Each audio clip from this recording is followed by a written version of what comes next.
Hello dear students, good morning, good evening all of you.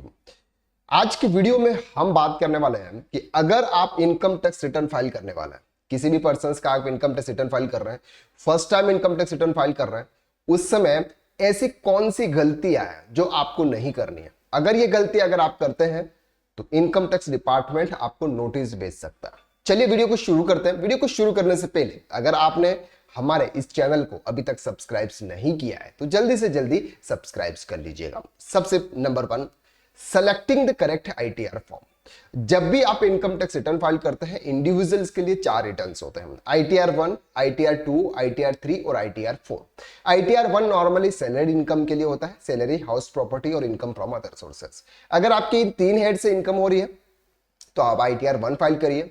अगर आपकी capital gain है तो आप आईटीआर 2 फाइल करिए, और अगर आपकी बिजनेस इनकम है तो आप आईटीआर 3 या फिर आईटीआर 4 फाइल कीजिए। तो जब भी आप इनकम टैक्स रिटर्न फाइल कर रहे हैं, आपको आपकी इनकम के आधार पर करेक्ट आईटीआर फॉर्म चूज करना बहुत जरूरी होता है। नॉर्मल पर्संस कोई भी आईटीआर फॉर्म चूज कर लेते हैं, बाद में उनके जीएसटी इनकम टैक्स डिपार्टमेंट की तरफ से नोटिस आता है कि सर आपने गलत आईटीआर फॉर्म चूज कर लिया था, आप ये वाले फॉर्म के थ्रू इस तरह से फाइल कीजिए। तो आपको ये ध्यान रखना है कि जब भी आप इनकम टैक्स रिटर्न फाइल करें, सबसे पहला काम होता है सर सही फॉर्म चूज करना।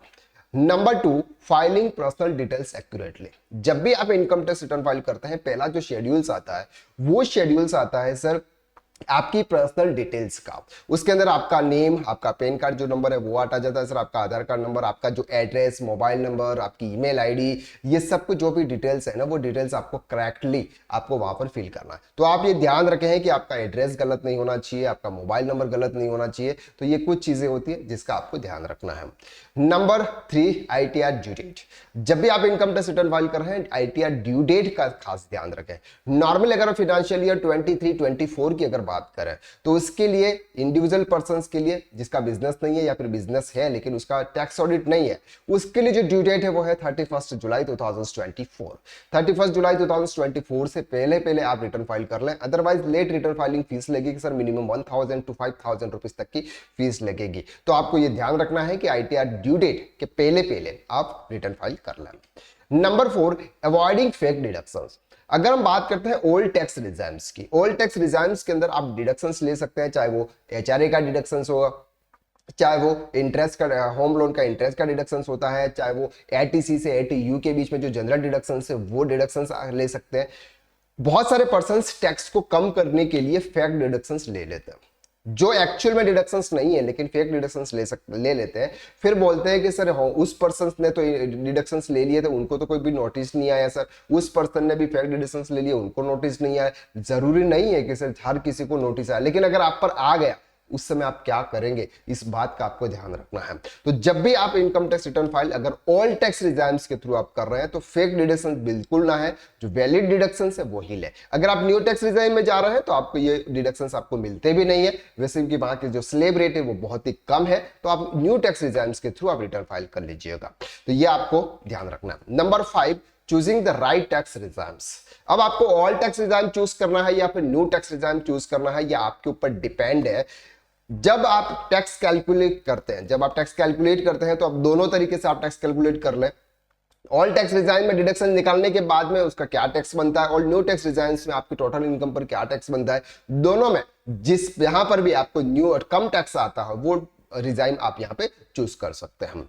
इनकम टैक्स रिटर्न फाइलिंग में 2023-24 में और new tax resign by default है। अगर आपको ऑल टैक्स रिजाइन में जाना है तो 10IA फॉर्म आपको वहां पर फाइल करना होता है। Number 6, reviewing AIS and 26AS form. 26AS form के अंदर आपके टीडीएस की डिटेल्स आ जाती है। अगर आपने किसी भी पर्सन ने आपका टीडीएस डिडक्ट किया आपकी इनकम पर, तो वो डिटेल्स आपको 26AS में से मिल जाती है। दूसरा AIS रिपोर्ट, वहां से आपको कोई भी ऐसे स्पेसिफिक अगर आपने कोई ट्रांजेक्शन किए हुए हैं वो ट्रांजेक्शन आपको AIS रिपोर्ट्स में मिल जाते हैं। तो ये आपको ध्यान रखना है, प्रॉपर तरीके से आपको इसको चेक करना है। उसके अंदर जो जो इनकम आपको शो हो रही है वो इनकम आपको आपके इनकम टैक्स रिटर्न के अंदर दिखानी जरूरी है। Number 7, matching turnover with GST turnover. अगर आप बिजनेस का रिटर्न फाइल कर रहे हैं, आईटीआर 3 फाइल कर रहे हैं, या फिर अगर आप ITR 4 फाइल कर रहे हैं तो दोनों में आप, अगर आपका GST रजिस्टर्ड पर्सन से आपका टर्नओवर 40 लाख रुपए से ऊपर है या फिर आपने वॉलेंटरी रजिस्ट्रेशन लिया हुआ है, तो उस समय आपको GST टर्नओवर आपको प्रॉपर मैच करना है। आपने इनकम टैक्स रिटर्न के अंदर जो सेल्स दिखाई है वो सेल्स आपके GST के टर्नओवर के हिसाब से आपका मैच होना चाहिए। Number 8, validating bank account. Sir आपको आपका बैंक अकाउंट वैलिडेट करना है। अगर आपका बैंक अकाउंट वैलिडेट नहीं होगा तब तक आप अपना इनकम टैक्स रिटर्न फाइल नहीं कर पाएंगे। Number 8, reporting losses correctly. अगर आप लॉस रिपोर्ट कर रहे हैं, अगर आपका किसी भी बिजनेस में लॉस हो या किसी भी हेड में अगर आपका लॉस है, वो लॉस अगर आप रिपोर्ट कर रहे हैं तो करेक्टली लॉस आप वहां पर रिपोर्ट करें, ये चीज आपको ध्यान रखनी है। एंड इंटरेस्ट इनकम, अगर आपको सेविंग बैंक अकाउंट से इंटरेस्ट आ रहा है या फिर आपने FD कराई है वहां से आपको इंटरेस्ट आ रहा है, वो normally person sir income tax return के अंदर शो नहीं करते हैं। लेकिन आपको ये ध्यान रखना है कि अगर आपकी सेविंग बैंक से इंटरेस्ट है या फिर अगर आपकी FD से इंटरेस्ट है, वो आपके 26AS पे शो नहीं हो रहा है क्योंकि उस पर TDS डिडक्ट नहीं हुआ है, फिर भी आपको आपके इनकम टैक्स रिटर्न के अंदर आपको शो करना है। And not maintaining books of account, अगर आप बिजनेस कर रहे हैं और बिजनेस में आप अकाउंट्स मेंटेन नहीं कर रहे हैं तो ये एक बहुत बड़ी गलती है। आपको आपके अकाउंट्स मेंटेन करना है, आपका सेल्स, परचेज, एक्सपेंसेस, इनकम आपको शो करना है, प्रॉपर आपको केस बुक, बैंक बुक्स आपको मेंटेन करनी है। And number 12, E verify your returns. जब हम इनकम टैक्स रिटर्न फाइल कर लेते हैं, ITR को सबमिट कर लेते हैं, लेकिन उसको अगर ई वेरीफाई यानी कि वेरीफाई नहीं करते हैं तो आपका रिटर्न्स वैलिड नहीं माना जाता है, यानी कि आपने रिटर्न्स फाइल किया है या नहीं किया है वो मैटर नहीं करेगा। तो जब तक आप अपने रिटर्न्स को वेरीफाई नहीं करेंगे, आपके रिटर्न्स के अंदर जो आपने जितनी इनकम शो की है वो इनकम आप देख नहीं पाएंगे।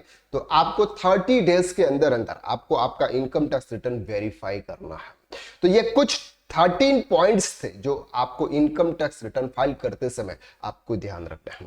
तो आज के वीडियो में हमने बात की थी common mistake while ITR filing. Next video में हम फिर मुलाकात करते हैं।